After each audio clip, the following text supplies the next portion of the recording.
اللهم اغفر لنا ذنوبنا ولوالدينا وارحمهم كما ربونا صغارا. اللهم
dari berbagai daerah yang datang ke Sumatera Barat sekarang sudah ada pilihan suatu destinasi Cinangkia yang berskala nasional yang juga menawarkan lengkap tempat destinasi yang terpadu dan akan dibangun botanical garden, kemudian wahana yang terlengkap dan juga mini zoo. Ini adalah pengembangan dalam seluas lebih kurang 30 hektar. Inilah yang telah dilakukan oleh Bapak Bupati Kabupaten Solo selaku tokoh pariwisata Sumatera Barat. Kemudian Bapak Bupati Padang Pariaman dengan kebijakan untuk membangun pariwisata Padang Pariaman, Andalan yang sudah mengembangkan pariwisata seluas lebih dari 400 hektar adalah pilihan yang terbaik jika teman-teman di Sumatera untuk datang ke Sumatera Barat tidak perlu datang ke puncak yang ada di Bogor, tetapi di Sumatera Barat sudah ada tempatnya di Kabupaten Padang Pariaman.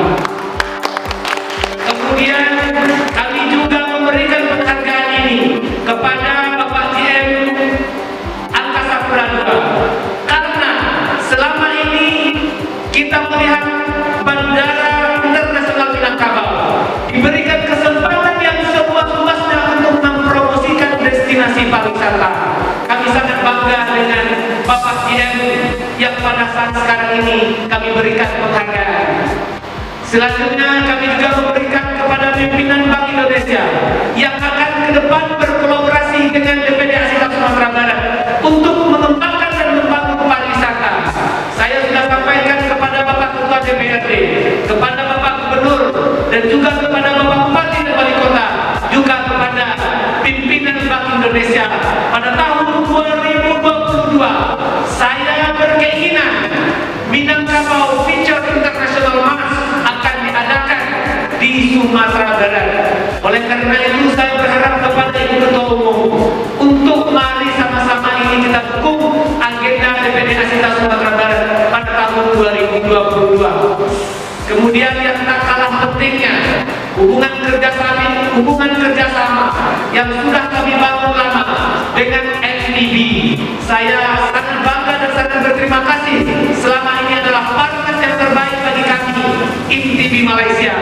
Pada tanggal 28 Maret yang lalu, saya selaku Ketua DPD ASITA pada saat dilantik telah membawa Duta Besar Malaysia untuk membangun hubungan koridor travel Padang Kuala Lumpur. Hari ini NTB Malaysia mendukung kegiatan ini secara nasional. Bapak-bapak, intinya di sini betul-betul saya sebagai Ketua Umum ASITA yang membawahi kurang lebih 7.000 travel agency seluruh Indonesia itu benar-benar merasa bangga karena di sini ditekankan tanpa bantuan pemerintah pun ASITA ini seluruhnya anggota travel agency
sekali lagi Bapak Ibu hadirin hadir, ya, selamat melaksanakan Rakernas, ya, mudah-mudahan dalam rapat kerja nasional ini akan menghadirkan program kegiatan yang nanti akan betul